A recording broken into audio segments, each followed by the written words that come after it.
¿ya? Para el día lunes. ¿Cuál? ¿Qué dijo? Sequías y sismos como factores de cambio social. ¿Quién estaría por el sí, quién por el no? ¿Qué más el qué?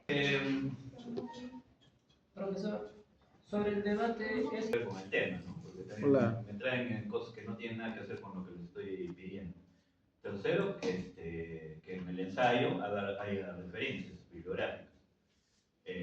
Cuarto ya es el debate en sí, ¿no? Que cuando debatan, mencionen autores, mencionen citas, se defiendan con citas, con autores. Y quinto ya es el debate propiamente dicho, ¿no? Ya las posiciones, pues que sepan defenderse, ¿no? Esas son las cosas que evalúo. No, ¿cómo voy a evaluar el tema? No, Es que me parece tener demasiada la diferencia de notas con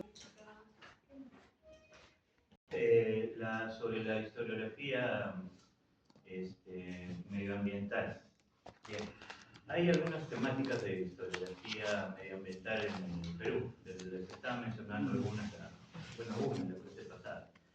En la época colonial hay una muy interesante que es la del terremoto de 1687. Este terremoto es tocado por Flores Galindo en este libro, es sobre la ciudad de Lima, no me acuerdo el nombre exactamente. Bueno, se lo puedo pasar después. ¿Ah? Sí, es un terremoto que ocurrió y fue bastante fuerte, bastante intenso, no solamente afectó Lima y el Callao, sino también afectó Ica, Pisco, Arequipa. En Arequipa se cayeron varios edificios, o sea, fue bastante fuerte realmente. Claro que en esa época pues, no se medía, no había sismógrafos, no había manera de medir este tipo claro, de eventos. Entonces no sabemos qué tan fuerte fue, pero de que fue fuerte, fue fuerte. Ahora, la idea básica es que después de este sismo trajo como consecuencia que se arruinaron los cultivos. Se arruinaron los cultivos, ¿eh? Ahí en, Sí, esa. en la primera parte. Se arruinan los cultivos y entonces pasa esto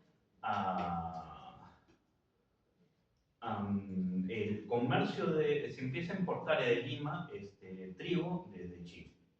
Entonces, a raíz de esta importación de comercio de trigo desde Chile, esto no se recupera hasta aproximadamente un siglo después a este evento. No se recupera.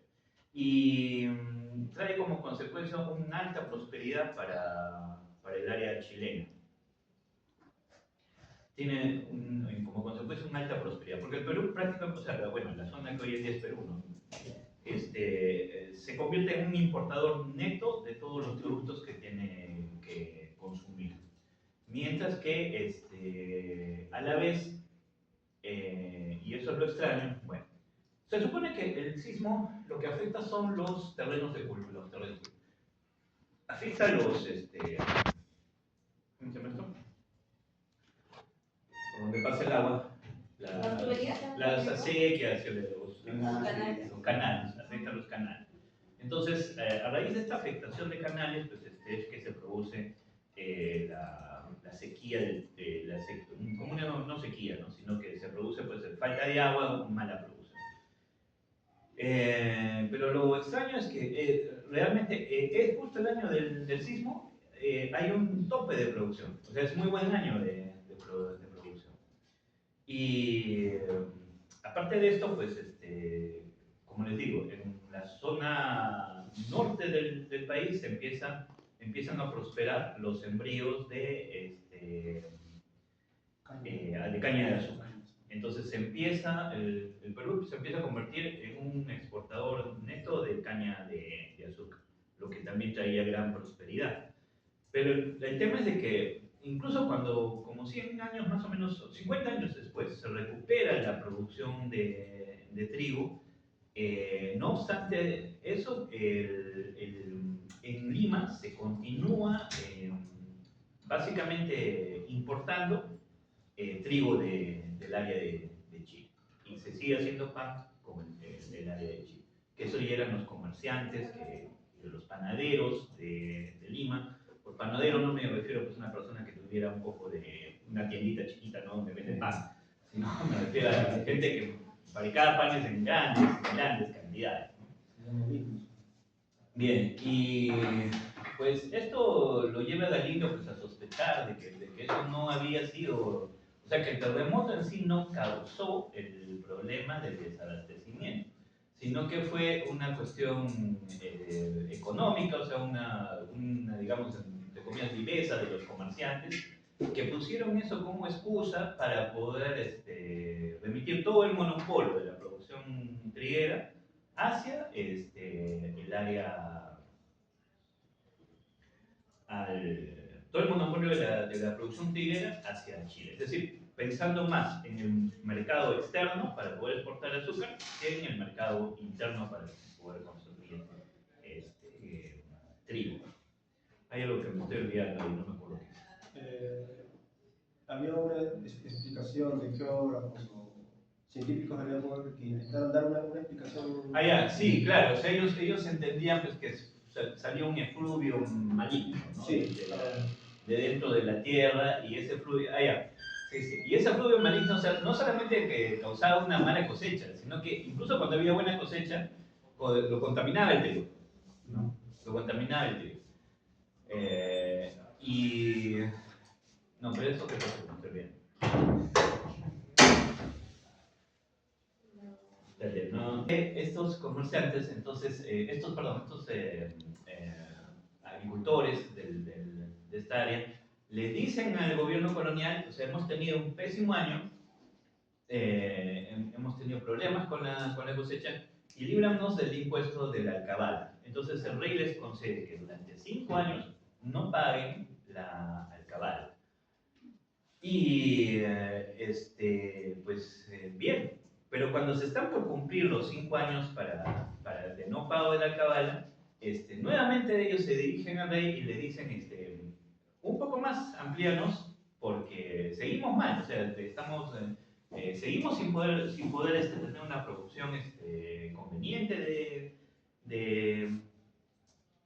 de cualquier tipo de producto, porque no solamente hace daño al trigo, sino que hace daño a todos los productos de comer.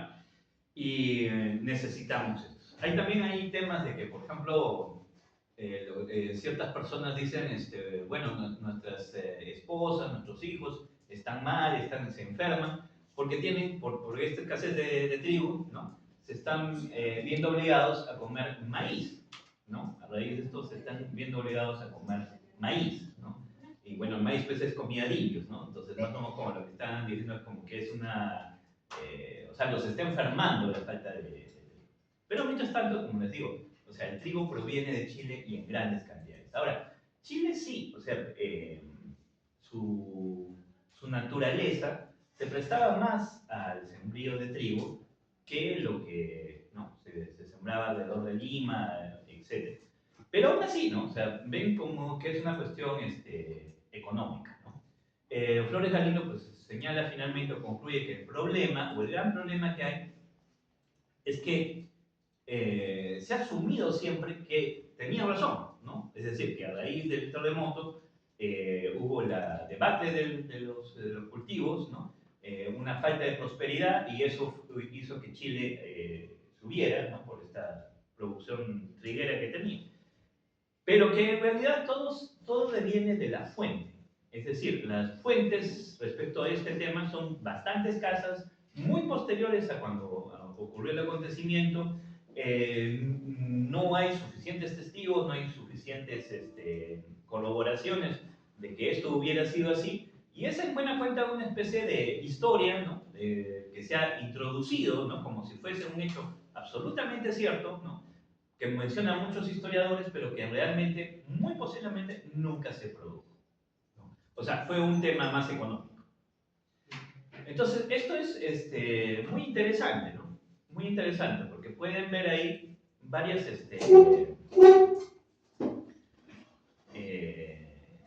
circunstancias, ¿no? En primer lugar, que es muy común, ¿no?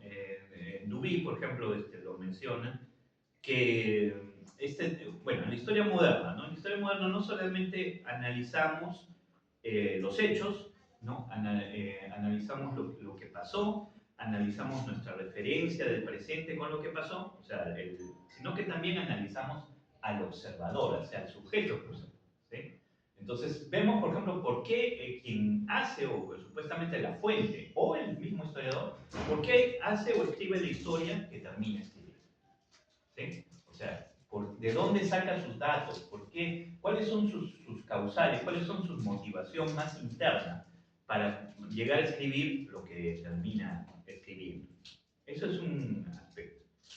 El segundo aspecto, como ustedes ven, es que, digamos que hubiese sido cierto, ¿no? O sea, pongámonos por un momento en que sí fuese totalmente cierto que un terremoto puede causar la caída de la producción triguera en una región, ¿no? Pues es muy interesante, ¿no? Cómo precisamente eso debería ser la temática de una historia ambiental, ¿no? O sea, no solamente referirse al hecho de que ha habido un terremoto, que existió un terremoto, sino al hecho de cómo afecta, ¿no?, a la sociedad en la realidad. Normalmente, por este tema de historia de las mentalidades, pues estamos más ceñidos al tema de que, por ejemplo, el miedo, ¿no? El miedo, las costumbres, por ejemplo, un historiador que no hubiese sido Galindo se hubiera concentrado más, por ejemplo, en este tema de la, justo, ¿no? De las supuestas plagas, ¿no? De la supuesta, eh, o sea, la creencia, ¿no? De que dentro de la Tierra existen gases venenosos, ¿no? Que la Tierra al zarandearse salen para afuera, ¿no? Y empiezan a contaminar el alimento que comemos, ¿no? O sea, un historiador de la mentalidad estaría feliz con ese tipo de datos, ¿no? Pero, o sea, no Galindo, ¿no? Galindo, claro, lo menciona, pero no es el punto principal. El punto principal es lo real, no lo que la gente está pensando, ¿sí? Sino lo que pasa en el fondo, ¿no? Que en el fondo, al parecer, pues es simplemente un engaño o es una construcción hecha para no pagar impuestos, primero, ¿no? Y segundo, pues para darle la producción de trigo a otro más, porque nosotros nos vamos a dedicar a eso. ¿Lo comprenden? Bien. Entonces, eso es algo muy interesante para analizar. Y pues, eso es un aspecto importante, ¿no? En cuanto a la geografía. No sé si acá habrá otros aspectos de terremotos, etcétera. De la plaga creo que ha habido acá, ¿no? Un compañero que hizo una publicación de una tesis justo sobre ese tema de la plaga. Yo lo cuestionaba, pero ¿te estás centrando en el tema de la plaga o en esta tesis que hace Flores Camino, que había un cambio, un cambio del monopolio comercial que tiene Lima hacia Valparaíso? Y él no ¿Con medio de tenía, acá o con medio de Lima? él hizo una tesis justamente eso, pero me decía, no, yo no parto nada de lo social o económico. Me interesaba era la plaga. Y en las fuentes, o sea, veía las descripciones las descripciones de la época de los viajeros de la época. O sea, que a través de eso era posible registrar cómo incidían estas plagas. Pero sí es cierto, en lo otro no había mucha fuente, ¿no? Con lo que menciona para su época. Sí, sí, bueno, lo que trato de explicarlo, ¿no? O sea, está bien, ¿no? O sea, puedes tener como temática los terremotos, las pestes, qué sé yo, cualquier tipo de desastre natural, ¿no? Es muy interesante, pero junto al tema de la mentalidad, ¿no? De las creencias, etcétera, está el hecho real, ¿no? O sea, está el hecho, la afectación real hacia la sociedad, ¿no? Es decir, si realmente causa un perjuicio económico, no causa perjuicios económicos. Bueno, en algo que yo domino un poco más. Por ejemplo, ¿no? En la costa norte, en la época de los chimús, ¿no? Aproximadamente en el 1000, que les decía, ¿no? Hay, ¿no? Grandes transformaciones climáticas, es un periodo muy interesante porque hay grandes transformaciones climáticas. La mayoría de arqueólogos pues dice, pues, se produjo una sequía muy fuerte, pero acompañado también de una niña, un niño fuertísimo. ¿Sí? Fue un niño tan fuerte pues, que arrasó con los mochicas, ¿no? O sea, los terminó. O sea, los mochicas son mochicas, ¿no? Desaparecieron. Sí, entonces, por lo general cuando te describen eso, por ejemplo, si han visto documentales en la televisión, ¿no? O sea, te enseñan pues una ola enorme que viene, ¿no? Una ola enorme que viene. Bueno, como una especie de maremoto o algo así. Cosa que nunca se produce en los casos de los niños, porque el problema es un cambio de la temperatura del mar, ¿no? Pero ¿cuál es el punto, no? Es decir, los mochicas quedan eliminados. No, simplemente se produce un cambio cultural, ¿no? Y terminan siendo los chimús, ¿no? O sea, los chimús son los mochicas, ¿no? O sea, no son otra gente, no son otro pueblo, no son otra sociedad, ni nada por el estilo. Los chimús son igual los mochicas. Lo único que ha ocurrido es que se ha producido un cambio cultural, ¿no? Se ve que hay un cambio cultural. Tampoco no es fuertísimo, ¿no? O sea, de la noche a la mañana los mochicas se convirtieron en chimús. Va paulatino, ¿no? Va poco a poco, va poco a poco. Ahora, podría ser, sí, que este tema del niño haya influido, ¿no? En ese cambio cultural, ¿no? O es más, podría haber sido decisivo en el cambio cultural, ¿no? Pero eso es lo que tienes que explicar, ¿no? O sea, ¿cómo así, ¿no? O sea, esta transformación, ¿no? Que seguramente pudo aumentar mucho las lluvias en la costa norte, o pudo causar sequía. No soy tan bueno en este tema del niño como para decirles, pero en si fue así, ¿no? ¿Cómo fue que afectó a los mochicas para que culturalmente fueran transformando en los chimús? ¿Me entienden? ¿Sí? O bueno, mejor dicho, no hablemos de mochicos chimús, sino que esta sociedad que ocupaba esa zona, ¿no? Fue cambiando su modo cultural, su forma de producción incluso, porque tiene que haber cambiado, ¿sí? Y cómo fue poco a poco transformándose. ¿Lo comprenden? ¿Sí? Eso es una buena historia, ¿no? Porque lo otro es una historia muy escandalosa, ¿no? O sea, simplemente hubo un niño, fue terrible, ¿no? Y entonces ya está bien, pues, pero ¿y qué pasó? ¿No? O sea, eso no te explica nada, no te explica absolutamente nada. ¿Lo comprenden? ¿Sí? O sea, te concentras en el fenómeno, que es algo también historiográficamente interesante, ¿no? Porque, o sea, ¿qué terminas haciendo? Terminas convirtiendo el fenómeno en el protagonista de la historia, ¿no? En vez de ser la gente, ¿no? En vez de ser su transformación, cómo sobrevivieron, cómo resistieron, cómo se transformaron, qué estrategias utilizaron para la nueva climatología, los nuevos fenómenos, qué sé yo. Pero sí es indudable, ¿no? Que por ejemplo en el año 1000 aproximadamente pues hubo una transformación que tampoco fue tan violenta, al menos no en la Sierra Sur como les estaba explicando la clase pasada, sino que pues fue avanzando hasta más o menos aproximadamente el 1300, cuando ya se volvió muy feroz, ¿no? O sea, ya se volvió una sequía muy terrible y se advierte transformaciones en las formas de vida, pero de todas las sociedades andinas, ¿no? Antiguas, anteriores a los incas, ¿no? Como les decía, hay un gran incremento, por ejemplo, de la guerra, ¿no? Gran incremento de fuertes, ¿no? De hilltops, hill fortress, ¿no? O sea, de fortalezas en las colinas, ¿no? Bueno, en las montañas. Grandes concentraciones de la gente se concentra en sus viviendas, se deja de hacer construcciones monumentales, ya no ya estos templos en que había, ¿no? De grandes depósitos, las grandes plazas se dejan de construir por completo. Cuando vas a las tumbas encuentras ciertas mínimas diferencias de enterramiento. No sé si han ido a Sillustani, por ejemplo. ¿Conocen Sillustani y las chulpas? Bueno, es un lugar muy bonito. Sí, les recomiendo que vayan si alguna vez pueden ir a Puno. Un lugar, no es bonito, es precioso. La verdad es uno de los lugares más... lo entiendes claramente por qué la gente se iba a morir ahí, porque la vista es preciosa, ¿no? O sea, es algo que vas a mirar toda la eternidad, ¿no? Bueno, si crees en la vida eterna. El tema es de que pues hay diferencias de enterramiento. Algunos jefes, ¿no? Tienen estas chulpas, ¿no? Donde están aparentemente enterrados. Pero fuera de eso, no hay diferencia alguna, ¿no? O sea, no hay cambios de jerarquía, no es como los señores que en la época antigua, ¿no? Encuentras el muerto de alta jerarquía, ¿no? Y encuentras mujeres sacrificadas, hombres muertos, ¿no? Llamitas, ¿no? Un montón de cosas, ¿no? Ya no encuentras eso. ¿Sí? Entonces, ¿qué pasó? ¿No? Ahí viene la gran pregunta, ¿no?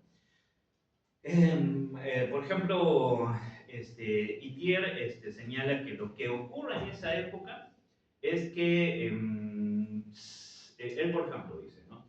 En esta época, pues toda la gente se convierte o se va más al fenómeno del pastoreo. Eso es totalmente cierto, muchos arqueólogos y antropólogos ya lo habían señalado. Es decir, sí todavía hay cultivos, obviamente, pero los cultivos son difíciles, impredecibles. La gente siembra mucho de todo en cualquier sitio, porque, o sea, si te falla uno, ¿no? Tienes al otro que tal vez todavía te surta, hacen eso. Pero sí tienen muchas llamas, tienen mucho ganado, ¿sí? Porque las condiciones ambientales no afectaron eso. O sea, había dicho cualquier cantidad, podían comer, entonces tenían bastantes ganado. Y también, como les dije en la clase pasada, aumenta mucho el comercio, ¿sí? Entonces, aparentemente, pues había grandes, ¿cómo podríamos llamar? Caravanas de llamas, ¿no? Caravanas de llamas que llevaban productos y los llevaban por toda la zona andina, ¿no? Entonces se encuentran muchas cosas del norte en el sur, del sur en el norte, y así todo mezclado, porque evidentemente había mucho comercio. Como les decía, hoy en día se discute, ¿no? Cómo fue la secuencia, ¿no? Unos dicen que primero, aproximadamente en 1300, más o menos, pues, después de haber sorteado, digamos, entre el 1000 y el 1300, haber más o menos sobrevivido a la gran sequía, ¿no? Aproximadamente en el 1300, pues la cosa se pone demasiado brava, ¿sí? Y eso provoca la guerra, ¿no? O sea, hace estallar la guerra, hace estallar el conflicto, y entonces la gente se mete en estas fortalezas, etcétera, por todas partes y empieza a guerrear, ¿no? Esa es una de las propuestas, ¿no? Otros dicen, no fue así, sino que la gente guerrea, ¿no? Guerrea intensamente, y después de ese guerreo intenso que hay, pues la gente se refugia en las fortalezas, ¿no? Y después de que se refugia en las fortalezas, viene la calma, viene la paz, ¿no? Y viene el comercio, ¿no? O sea, la gente busca la paz y busca el comercio. Otros dicen, no, lo que pasa es que si vemos una especie de decaimiento de este tema de las fortalezas, es porque los grupos llegan a hacer alianzas, o sea, forman sociedades más grandes, ¿no? Aliándose unos con otros, ya no peleándose entre sí. Entonces, esos grupos grandes, ¿no? Logran una como especie de paz interna, ¿no?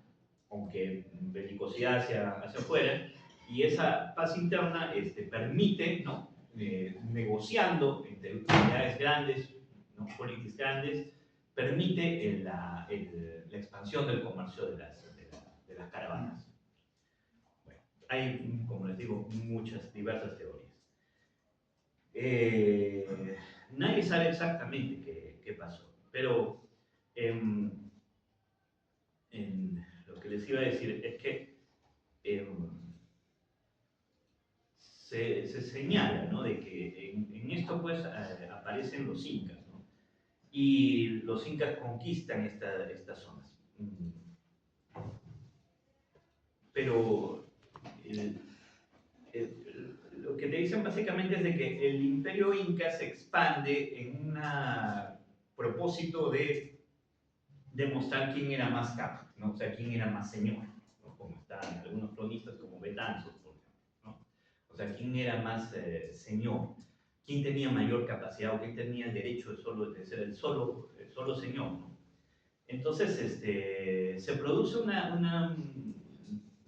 digamos, entre expansión inca, ¿no? Una especie de agresión, algunos dicen no exactamente es una agresión, pero bueno. Pero la cuestión es que eso causa la expansión. Pero es un imperio que se expande así, pero nunca ante una agresión interna, perdón, externa, ¿no? O sea, no es como el imperio romano, ¿no? Que siempre tiene la presión constante de los bárbaros, ¿no?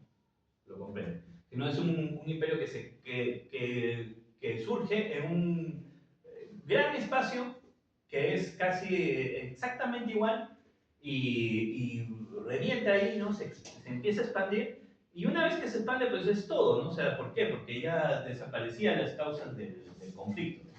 O sea, había un solo jefe para todo el imperio y eso era todo lo que se necesitaba, ¿no? Entonces es una propuesta interesante y tierno, pero básicamente pues repite mucho de la historiografía, o sea, repite mucho de los lugares comunes de la historiografía andina de esa época, ¿no? Refuerza, ¿no? Aunque la arqueología pues no precisamente lo hice, y en mi humilde criterio, tampoco su propia investigación, ¿no? Porque en su propia investigación él encuentra una serie de palabras, ¿no? Su última obra precisamente se llama eso, ¿no? O sea, palabras claves de la cultura inca, algo así es. En su propia investigación, él encuentra que hay un montón de palabras y todas esas palabras pues tienen una relación con la guerra, ¿no? ¿Sí? Creo que alguna vez les he explicado, ¿no? Que, por ejemplo, Inca, ¿qué significaba?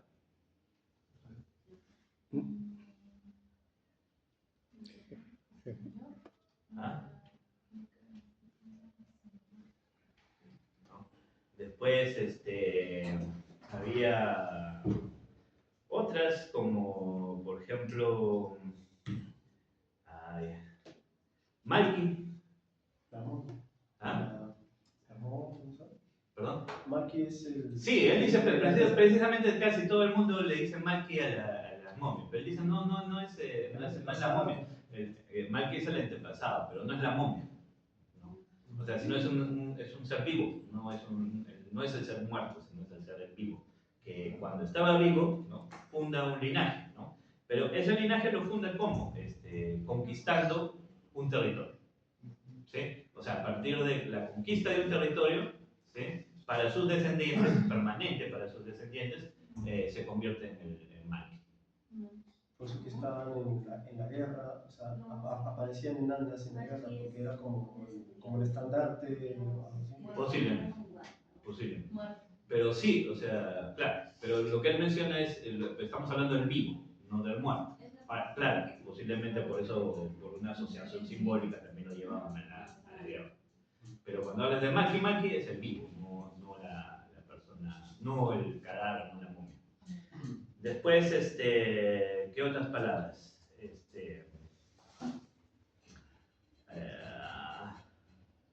Estaba Capac, ¿no? Estaba, a ver, Capac, por ejemplo, ¿no? Para Itier, Capac significa espléndido, ¿no? Pero espléndido ¿en qué sentido? O sea, es alguien pues, que es luminoso, ¿no? O sea, es alguien que trae la prosperidad, que trae lo bueno. Pero esta esplendidez que él tiene también está relacionada con la guerra, ¿no? Porque, o sea, su esplendor también depende del tema de la conquista, ¿no? de que logre derrotar a sus enemigos, que es un guerrero excelente, ¿no? O sea, por eso es el Capac. Después, ¿qué otra palabra hay? Estaba Capac, estaba Malki, estaba Malki, Malku. Hay otro término que se me escapa, no lo recuerdo ahorita. Y ya, sí, está relacionado con capa. Ya. Tal vez es una diferencia entre capa con mal o malki. El tema es de que el mal, pues, ingería sus ¿cómo se llama?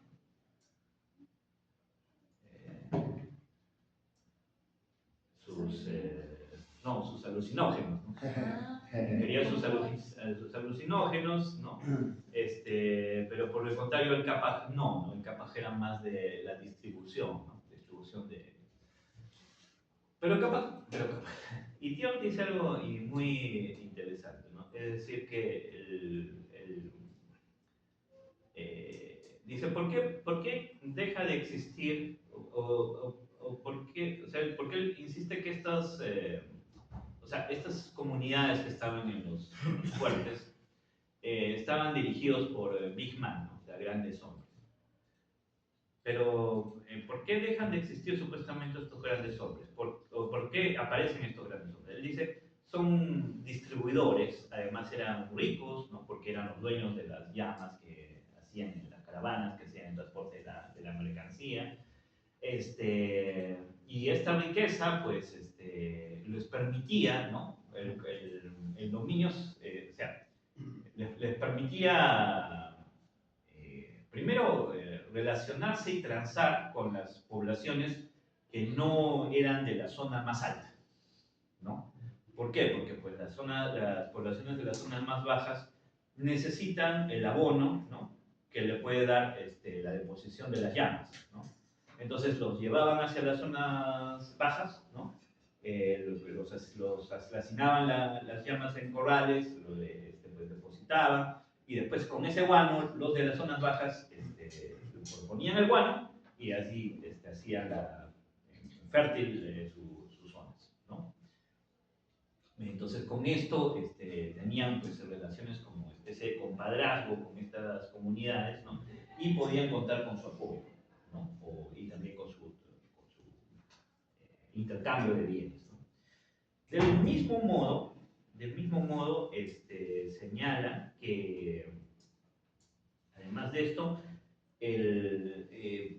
también tenía o manejaba lo que son bienes de prestigio, ¿no? Entonces dice, no pensemos, ¿no? Que porque no encontramos en las tumbas o no encontramos palacios, no encontramos templos, no encontramos grandes construcciones monumentales, estas personas no tenían no tenían bienes prestigiosos, sino que lo que pasa es que es una sociedad sin dinero. Y como sociedad sin dinero, pues tiene que, no existe el dinero, pero existen los bienes de prestigio, ¿no? Y estos bienes de prestigio, ¿qué eran? Pues aparte del alimento, de grandes cantidades de alimento, pues eran cosas como plumas, ¿no? Asientos, ¿no? Y otras cosas más que obviamente pues no han sobrevivido hasta el día de hoy, porque una pluma pues no se degrada, pues, ¿no? Ambientalmente, entonces nunca la vas a encontrar, pues, ¿no? Pero de que existían. Entonces, eso es su explicación, más o menos. Es muy interesante, ¿no? Y está, como les repito, está relacionada con el ambiente, ¿no? Todo parte de la sequía terrible que empieza a partir del año 1000, como les digo, a partir del 1000 empieza la sequía, pero aproximadamente en 1300 es que se vuelve una sequía